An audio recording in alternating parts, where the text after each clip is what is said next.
So I got back. I had a little time to think about everything that I fucked up, and I I went ham on Saturday because there was less people on the trail. So I usually do the easier trail, the easier rated trail. It wasn't that much easier, but the easier trail on Saturday to get my legs back under me before I wheel hard on Sunday. Plus, if I break it on Sunday, I don't have to worry about it. Wheeled like shit on Saturday, but I did make it out. I must have winched like 3 or 4 times, but no damage. Just to my pride, because again, Steve Risk sees me driving like shit. I do know how to drive that Jeep. I just couldn't do it yet this weekend. Then on Sunday or Saturday, we do Breaker Boys. We have lunch. Did we have lunch? Yeah. I'm in a food coma. It's 1:11 in the afternoon. And I text my wife, I'm tired. I just want to go home. I just got to get through this rock garden. That was at 1:11. By 1:15, one of my wheels had popped off my Jeep.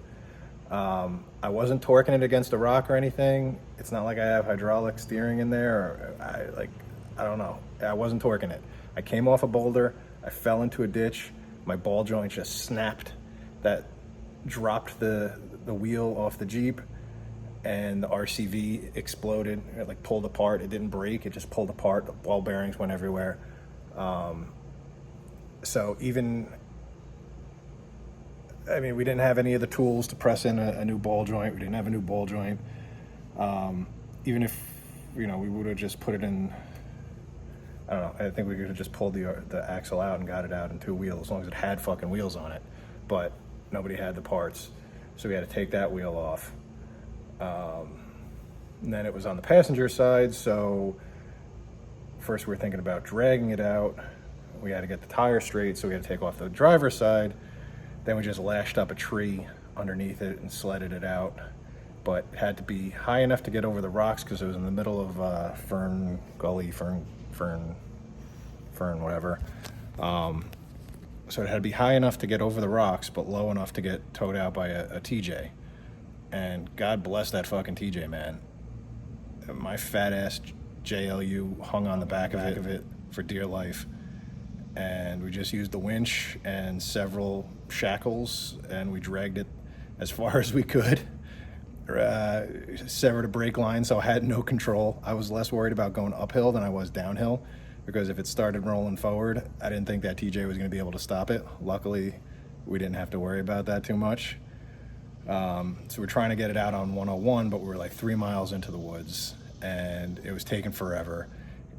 It was brutal. So we went back, we picked up the Prospector, and I dragged my trailer into there, which I was super nervous. I mean, that's why I got the damn thing. I figured at some point I'd break my Jeep and need to go recover it in the woods. Might as well have a truck that could do it. And it's a good thing because my Silverado never would have made it halfway down that trail. I mean, it's just a fire trail with some bombed out sections and some gas lines and water lines, but I never would have made it through in the Silverado. So the trailer, so I think the most damage that was done was from end to beginning. So I fucked up the trailer. I didn't do any more than $4,500 worth of damage because the trailer was only $4,500. So even if it's a total, I couldn't do more damage than that. But really, all I did was bang up the ramps, the box that the ramps sit in, and now I can't open that door. But the ramps were so fucked up from putting the weight of the Jeep on it anyway, so they were shot anyway, and they were on the side. So if you park next to somebody, you couldn't get the ramps out. But it's an aluminum trailer, so I can't really repair the metal. I mean, I can, but it'd probably be more hassle than it's worth. So what I think I'm going to do is put a big collapsible ramp on the back, like a triangular piece, so I could flip it down when I'm done. I can strap it up when I'm not using it, and flip it down to unload and load up. That way I have, they're always there, they fold down, and it would solve my issue with the stability jacks that I have on the back of the trailer. What issue, you say? I tore the stability jacks off on the trail trying to get the Jeep out. So I drove it down. I got to the Sunoco pipeline, which is where we originally said we were going to rendezvous. I turned this thing around on the trail pretty shittily. Luckily, Mike Moss was there to help me back it up into a tree. But I finally got the thing turned around. And as soon as I did, one of the trail guys comes back in his Jeep. He's like, turn this way. We're going back. We're not making it any further. So I had to turn it around again. And we drove in, turned it around again on the trail, and pulled it out. And let me tell you, dragging it in, that trailer sounded like it was going to explode. I took it easy, but I was on, everybody was on full air pressure, like the trailer, the Jeep, the pickup. So everything was bumpy as shit. It was just, there was no weight on the trailer, so it was just 1,100 pounds bouncing around back there. It was real nerve-wracking. But then once you put the Jeep on there, it got even more nerve-wracking.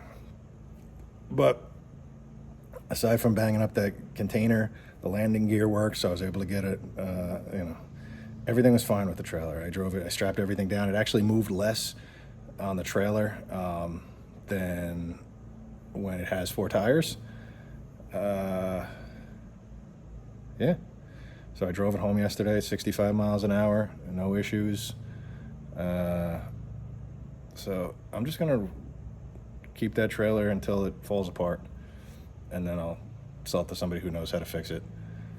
Put the ramps, put some Dexter axles on there, made it a 10,000 pound trailer, and hope for the best, because I bent the 3,500 pound trailer axles that are on there.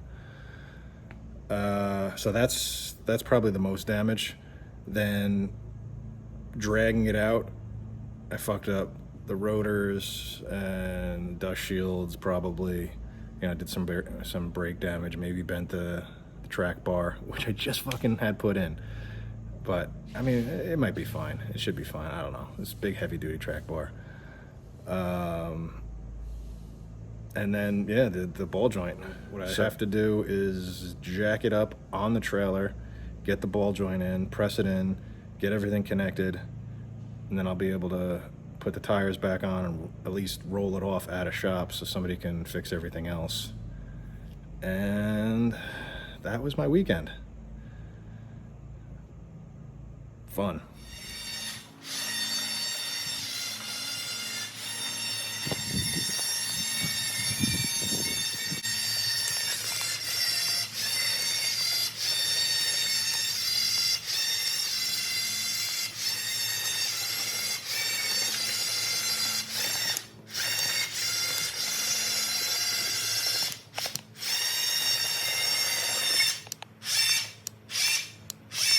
That'll do, Rob. That'll do. So a normal person might be upset about all the damage he did to his Jeep and having to fix it, but I'm just excited about all the space I freed up in my driveways and garages. No trailer over there, no broken green Jeep there.